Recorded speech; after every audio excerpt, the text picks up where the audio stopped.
Tonight's webinar is on navigating tough conversations. I always like to start with a little bit of a disclaimer because none of us like to have tough conversations. But I will tell you that the more you practice having tough conversations, the better you become at them. And I do want to let you know that this WebEx is actually based on the information and resources contained in Crucial Conversations through Vital Smarts. So let me just tell you who I am. So my name is Tisha Green. I'm the Assistant Dean in the Office of School and Community Partnerships here in the Cato College of Education at UNC Charlotte. And welcome this evening. And just so you know, I'm also a trainer for Crucial Conversations. So this is something that I am very passionate about. But tonight we're just going to talk about having these difficult conversations and how we can get better at them and how we can navigate them. So how many of you, I wonder, have heard of this idea that communication is 7% verbal and 93% nonverbal? And this is a concept that is based on the research of Dr. Albert Mehrabian. And he published this research in a book titled Silent Messages. And Dr. Mehrabian found that 55% of a speaker's message is based on body language, and 38% of a speaker's message is actually based on the tone and music of the speaker's voice. And therefore, if you're listening to a speaker, then actually you realize that very little of the speaker's message is actually based on what the speaker is actually saying. Only 7% is based on the speaker's actual words.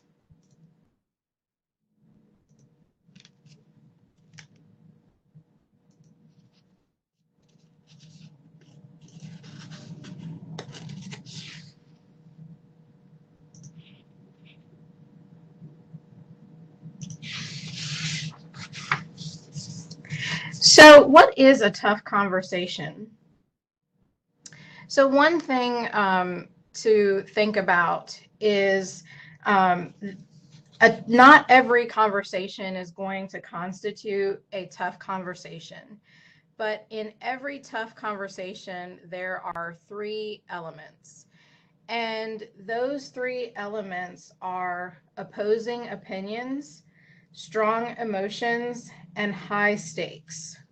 So I'd like to give you an example of when you might have a situation where there is a tough conversation present. So you and your student teacher have differing management styles, and you notice that when your student teacher engages with students, there is a particular student where their behavior is continuously triggered. This causes the student teacher to respond in a way that then triggers the behaviors of other students. You have become worried about the impact that will have on your class once you have to take them back over. You've worked hard to build rapport and establish norms and classroom culture.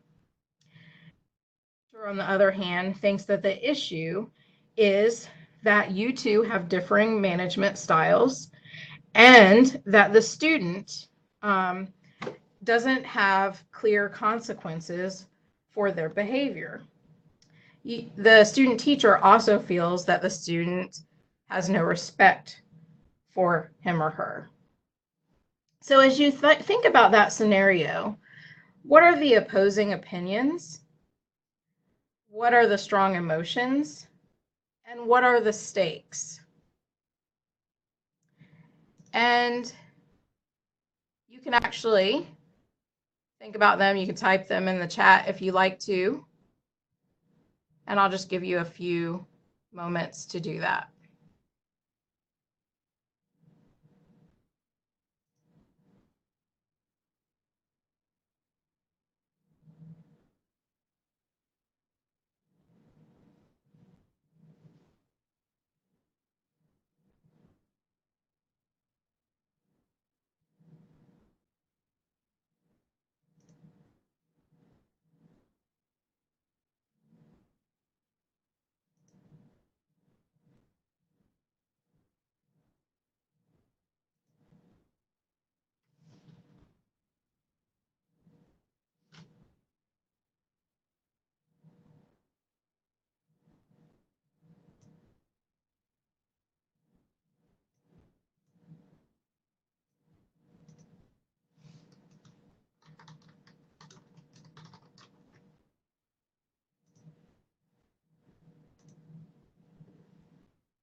Okay, I'm seeing that.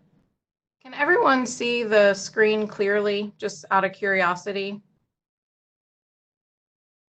Some people are saying that they're seeing 4 boxes.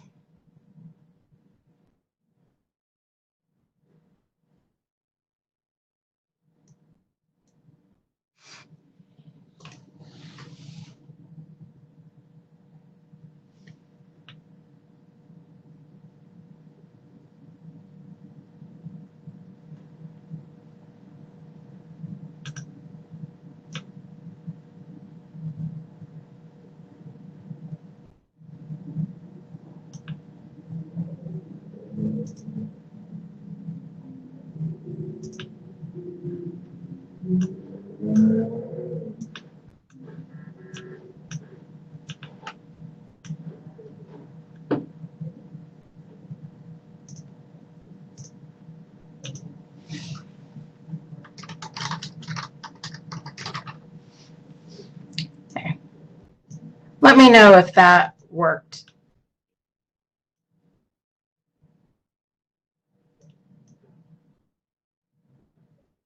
Love technology. Just switch screens. Still there?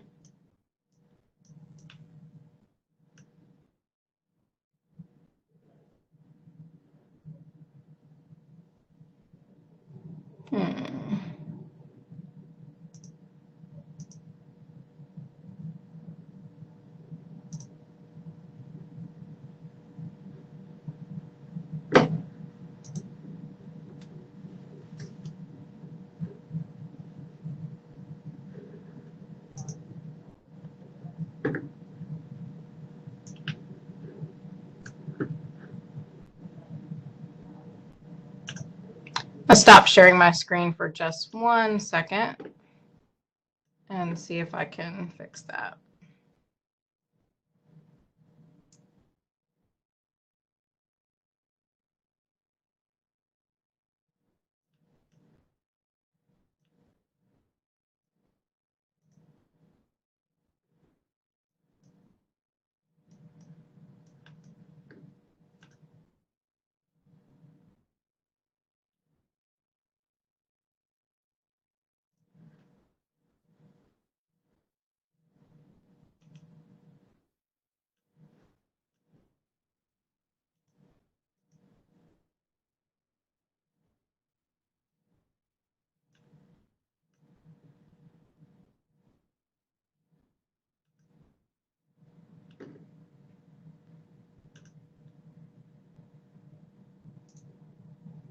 Okay, that should be better, I hope.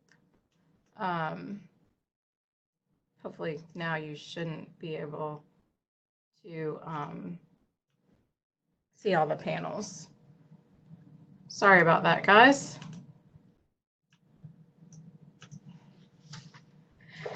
Thank you for bearing with me. Let me just go back to my original slide. All right. So let me get the recording back going.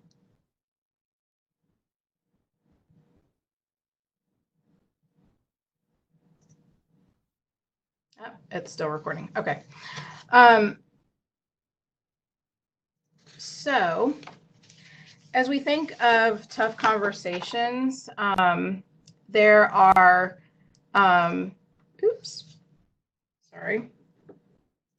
there are a couple of ways that we can handle them. We can avoid having the conversations. We can face them, but handle those conversations poorly. Or what we all want to do is we want to face them and handle them well. And so that is our goal for this session, is to really learn how to have tough conversations and handle them well and not avoid them, because none of us wants to have a tough conversation, but we have to have them with our friends, with our family, our significant others, and our colleagues. And the more that we learn strategies to handle them well, I promise you, the better the outcomes will be in your personal and professional life. So now we're going to talk about what is your role and your influence with regard to the impact that clinical educators have on the success of student teachers and teacher candidates. So the research actually says that the clinical educator is the most critical factor relating to the success of the teacher candidate. And research also indicates that the clinical educator has the greatest and longest lasting influence on not only the student teaching experience, but on the success of the teacher candidate.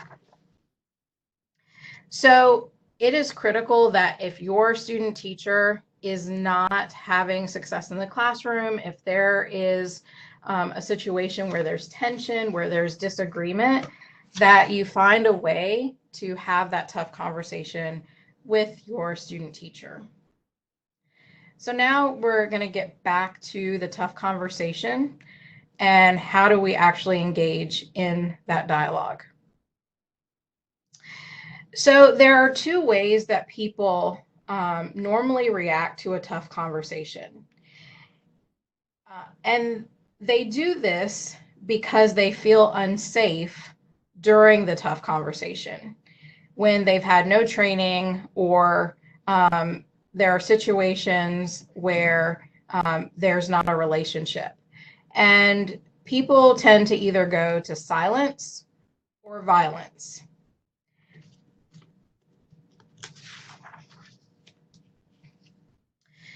So silence may look like withdrawing,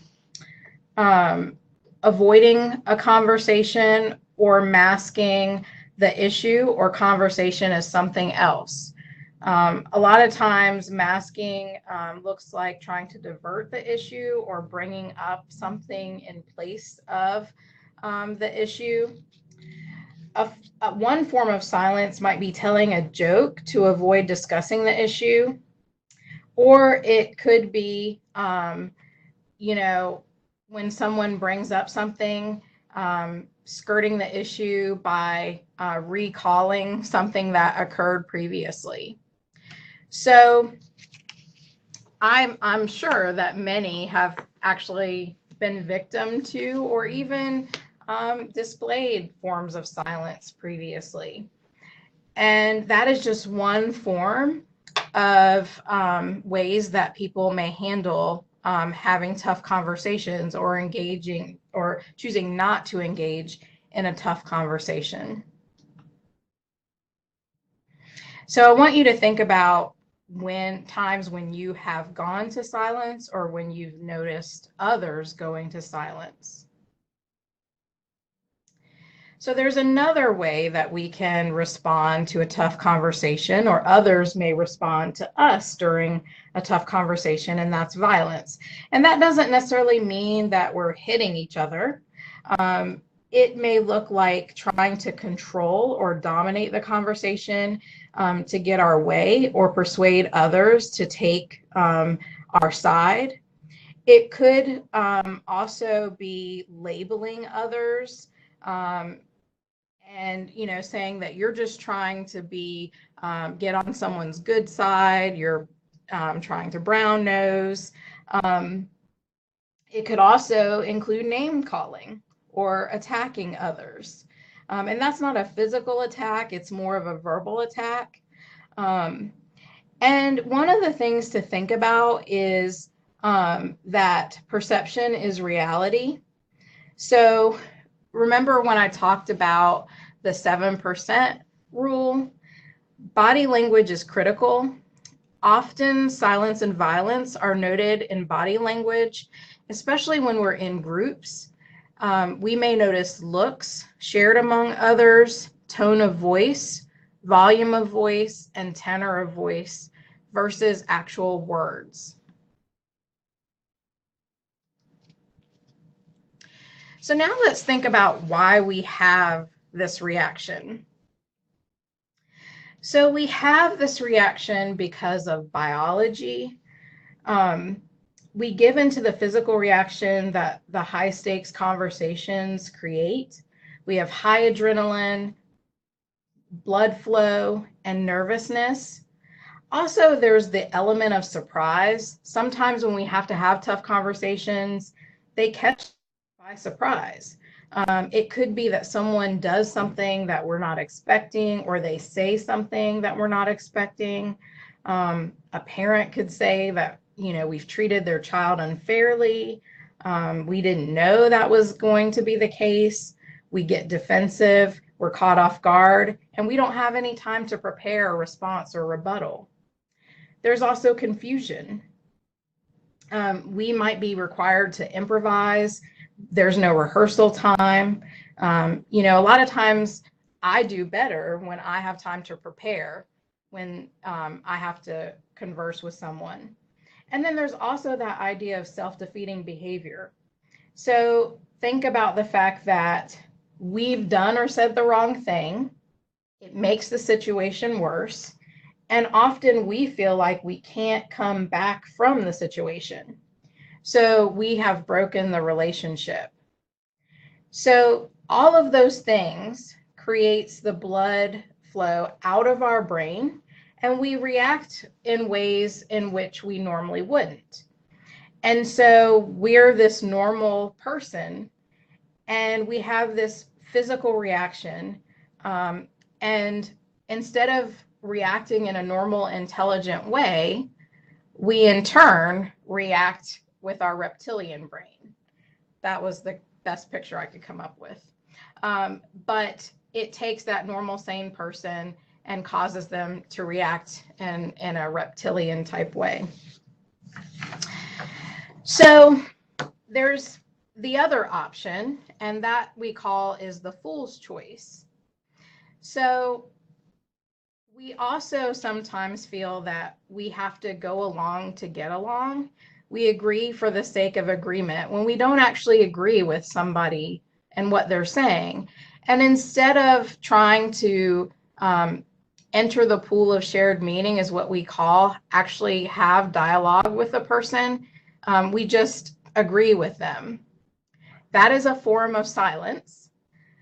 There's also fear of further disagreement. And again, we have that physical reaction to the conversation. And we make this fool's choice when we agree because we believe there's no other alternative. Sometimes we feel like we have to go along because we don't want to hurt someone else's feeling, or because we fear that there might be repercussions that would further damage a relationship. But what we should realize is that there is an alternative, and that is to get better at having tough conversations. If you do that, I promise you that these things will happen. You will have an improved professional life, strengthen relationships. It will actually improve your health and an overall better quality of life. So now let's talk about how you actually do that.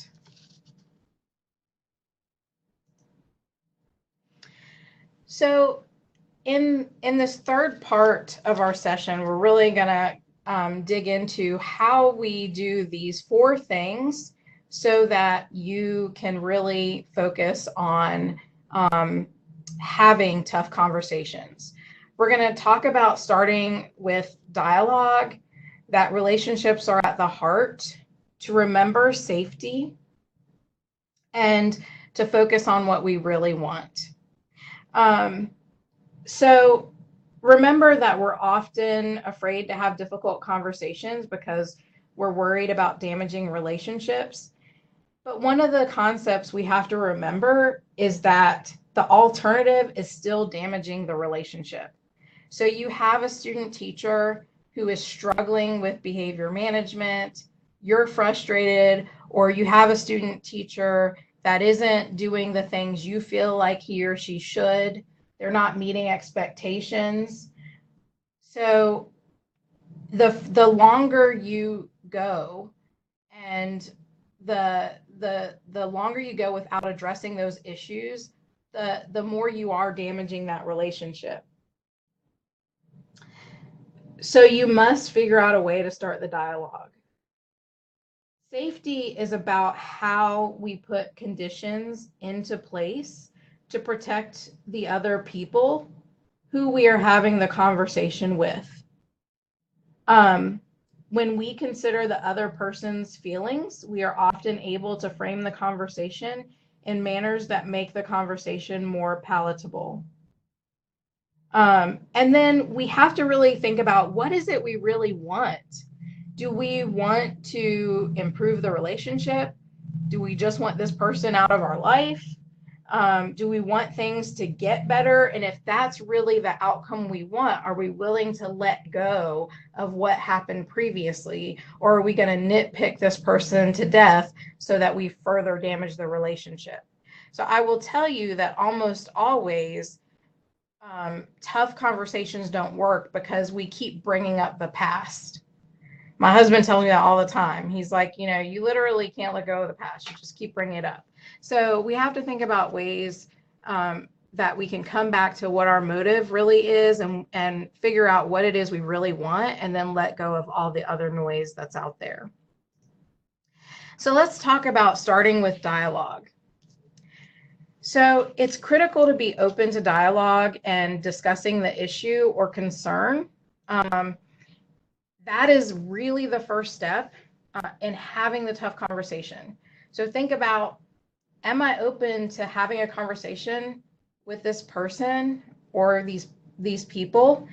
And can I listen to the concern? And am I open to this dialogue with the other person? Because it's not just about getting out your frustrations. It's really about entering this pool of shared meaning and 2 perspectives here. And can we come to common ground?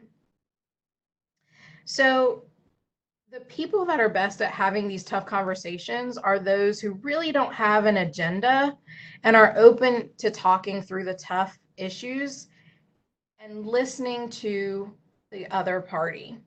So you have to really understand that at the end of the conversation, your mind and theory about the situation may change.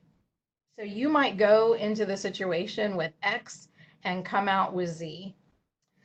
So are you truly open to starting each day anew? So we talk about the fact that every day is a new day, but is it really? And are you someone who understands that people make mistakes and should be forgiven? They should be given that grace to really have a fresh start? Do you hold grudges? And are you aware of how that shows up in your body language, in your interactions? You have to know what your motives are, and you have to be open to resolving the issue. If you want to be right, then your tough conversation will probably go south very quickly. So think about ways that you can open up the dialogue. And one of the things we always talk about with having a tough conversation is framing the conversation in a way that doesn't point the finger. So you really want to separate fact from story. So here are the facts, and facts are measurable, they're observable. Stories are things that we can't measure and that we cannot observe. And really ask yourself, am I telling facts or am I making up stories? And once you're able to separate facts from stories, you can really open up dialogue. So one of the things we do in the actual training is we talk about what are the facts about the temperature in this room. And if people say it's cold, or if people say it's, it's chilly, those are stories, because one person may think it's hot, one more person may think it's cold. But if somebody says it's 72 degrees, that is a fact, because we can measure that with a thermometer. Everything else is going to be a story. So if you start the conversation with, I'd like to talk to you about your attendance. Monday and Tuesday, I noticed that you came in at 8:05 and 8:13. The expectation is for all of the staff to be here by 8 o'clock. When you're not here by 8 o'clock, I get worried, but also it makes me think that you're not taking this seriously. And I really need to be able to depend on you, because you're responsible for the students in this classroom. And at the end of the day, I have to be able to sign off that you're going to be a teacher in a classroom and responsible for kids. So, how do you feel about, what I'm saying to you and my concern? So you want to start with, here's what I noticed, here are the facts about it, and here's the story I'm telling myself about your behavior. And then open it up for them to dialogue back with you.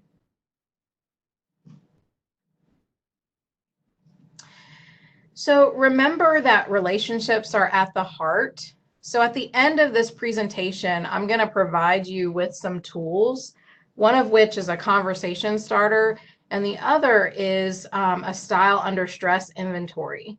So you should know what your style under stress is. Do you go to silence or violence in a normal situation when you're under stress? And you might know that naturally, but it's good to see it on paper. And the reason that's important is because your default behavior is going to show up, and it's going to show up probably in the next couple weeks. And you're going to want to recognize that, and then you're going to want to figure out, okay, when I find myself going to silence or violence, how do I move to dialogue so that I can enter into a tough conversation? And so we talk a little bit about this idea of a left-hand column, and it has to do with that 7% rule. And the left-hand column has to do with all the things that are in our mind that we don't actually say, that shows up in our body language and isn't actually a part of what comes out in our words, but it may come out in our tone, and it may come out in other ways. And so I want you to think about a conversation that you've had with someone, and maybe things that you actually didn't say, and you write it down on the right side, but then on the left side you write down what were you actually thinking in your head as you had that conversation. And that's kind of the left hand column. That's the 7% rule, because that's probably what the person was hearing you say during the conversation. And then you have to ask yourself, what am I behaving like I want? Because I think that's what people observe. And it's very telling, because if you actually think about a conversation where it was a tough conversation or a critical conversation or a crucial conversation, whatever you want to call it, you realize that 9 times out of 10 people know when you're actually not saying what the truth, when you're not speaking the truth, when you're saying one thing but your body language and your tone is saying another.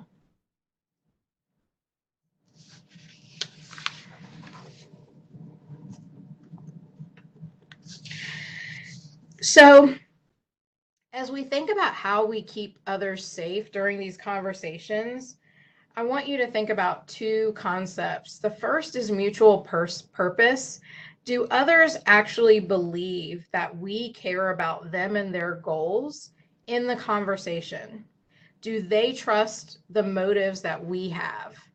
Because if they don't, then they're actually not going to buy into the conversation, and they're going to move to silence or violence. We have to keep them safe in the conversation. The other concept is mutual respect. Do others believe that we respect them? And it's really critical that we establish these 2 concepts before we have this tough conversation. And it's really critical that you examine both the purpose and the motive before you have the tough conversation. So one thing that I hear often when it comes to the relationship between a clinical educator and a student teaching candidate is the communication about deadlines. And oftentimes that impacts not just the clinical educator, but the entire professional learning community, because most of the time there are shared lesson plans. And when I think about the issue, I often think about some of the questions that come up about this, and there's a lot of emotions. And so I always say, stick to the facts. How often were the lesson plans late? What communication was provided? And then tell the story of the impact that's having on students and other teachers. And then ask, what are they experiencing? Because oftentimes it is them being overwhelmed and not understanding the expectation. And rather than look incompetent, they'd rather just not do it. It's millennials. So again, as you think about what do you really want, you ask yourself these 3 questions. What do I want for me? What should be better or different? What do I want for others? What should be better or different for others? And then what do I want for the relationship? So, one of the things that I always relate this to is, conversations about students and improving student behavior. And there's a lot of research that suggests that consequences or punishments for students and behavior is usually not effective in changing the behavior. And so, the question is, what is my role in the problem? And am I labeling someone? Am I labeling that student as a villain, Am I labeling myself as a victim? Am I creating my own helplessness? Or am I trying to, um, you know, come to another place? Like, what do I want for this person, this relationship, for others? And how can I stick to the facts and free myself from giving into emotions?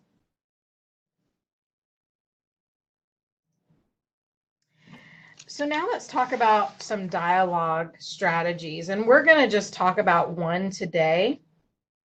There's actually two main strategies, but we're going to talk about the STATE strategy.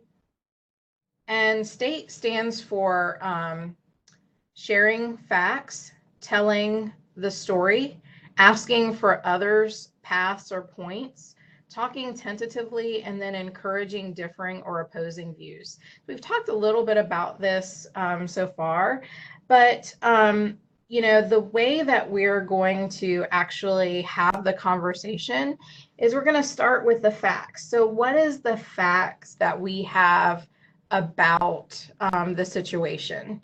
So I gave an example of,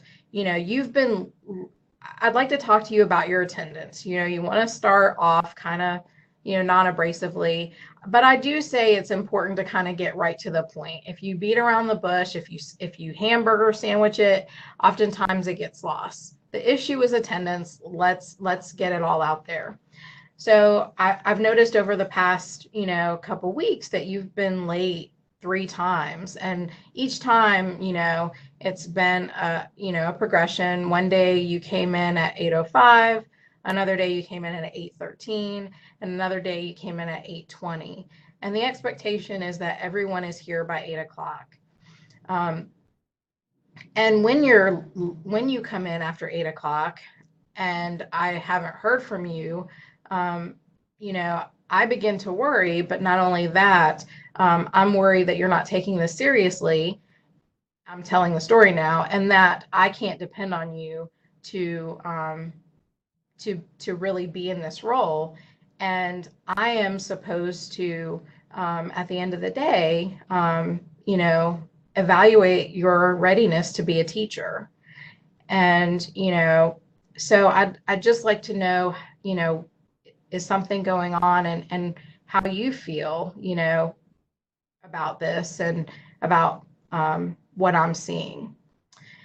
And so now I've asked for their point. And I've talked tentatively because I've shared it as my view. And I've asked for their view, but I've given them a chance to say, well, no, that's not what's happening. My cousin is the one dropping me off, and they're getting to my house late.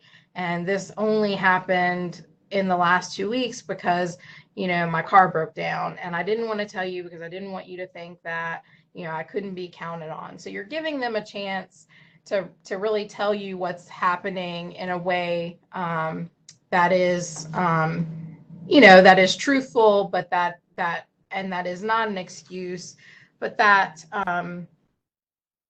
is something that you can be open to, and that may dissuade you or change your mind. So your motive should be clear in this situation. And again, you want to be willing to change your stance. The thing that you do not want to do with encouraging differing, opposing views is be ready for a comeback. If you're ready for a comeback, you will not, you're not going to master the tough conversation, because that's our normal response, is to be ready for a comeback. So again, you want to share your facts, you want to tell the story, you want to ask for others' points. Talking tentatively is how you're going to do the STAE, and then encourage the differing, opposing views. So I'm really excited about this because I've actually provided you with some really cool resources that I'm actually going to email all of you who are here tonight. And I'd really like for you to try them because I promise you that they will make a world of difference. And the first is the Style Under Stress survey. It really just tells you whether or not you go to silence or violence, but knowing that really will help you navigate these tough conversations. Um, the second is planning a tough conversation with the conversation planner. I am certain most of you have someone that you should have a tough conversation with. So the conversation planner will help you plan that conversation. And then there is a really good article that just came out that pertains specifically to educators on having crucial conversations in education that I was able to download because I'm a certified trainer and share with you. And I am going to, again, send you links to all of these. For those of you who are on tonight, I will actually send you this whole presentation tonight, so you will not have to wait for it. And then also, I'm going to send you the actual graphic that is the Crucial Conversations model. And just know that we have only scratched the surface. The actual Crucial Conversations training is a full 2-day training. And we have done about 42 minutes of that. So we have not scratched nearly the surface, but I encourage you to look at this model and think about where are areas that I need to continue to work on. And sometimes, again, it's not you, it's the other person. But navigating the tough conversation is the first part of just improving, having these conversations with others. And like I said, sometimes you find no matter what the situation, the more you have these conversations, just the better you feel, the less stressed you feel about them. So I just want to say thank you again. Thank you for going on the ride with me with the technical difficulties. Sorry about that. I was trying to share the PowerPoint in a different way, and that didn't work for me, but I think we got through it. I just want to see if there's any questions. I see some of you said you want to talk about some things, and I welcome, my email is right there, so I welcome you to contact me. I would love to have some three-way conversations if there are some concerns you have. Happy to do that. But again, thank you for participating tonight. And I am, sorry.